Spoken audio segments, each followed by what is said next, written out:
John Wayne made over 160 movies in his career. The Searchers, Rio Bravo, True Grit, classics. But ask him what his greatest film was? Not those. It was The Shootist, his final movie. A film about a dying gunslinger played by a dying Hollywood legend.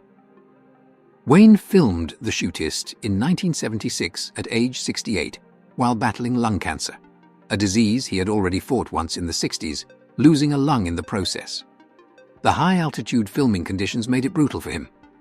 At one point, he got so sick that production shut down for 2 weeks, with doctors nearly pulling him from the film entirely.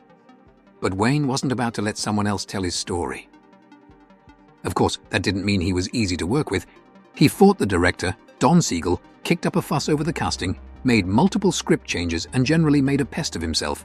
He even threw a fit over how long the cinematographer took to set up shots.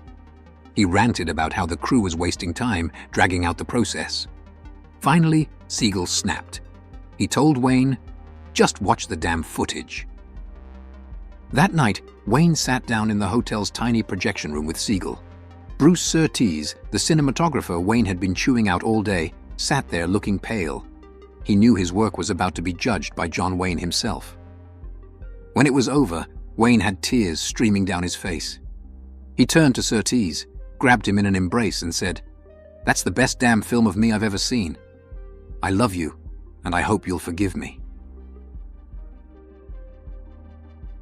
Wayne was nearly not cast at all. The producers thought he was too old. John Bernard Brooks, the character from the novel, was supposed to be 50, and Wayne was pushing 70. It was producer Dino De Laurentiis who pushed for him, and once Wayne was in, so were a bunch of Hollywood legends: James Stewart, Lauren Bacall, Richard Boone, John Carradine, all working for far below their normal salaries just to be part of what they knew could be Wayne's last film. And it was his last film. His cancer returned after The Shootist, and he died in 1979. Wayne was disappointed with how Paramount marketed the movie, and the box office wasn't spectacular. Just $13.4 million on a $4.5 million budget. But to Wayne, it didn't matter. After all the westerns, all the tough guy roles, this was the one he called his greatest. Was it? That's up to you. But if John Wayne himself said this was his best, well, that's got to count for something.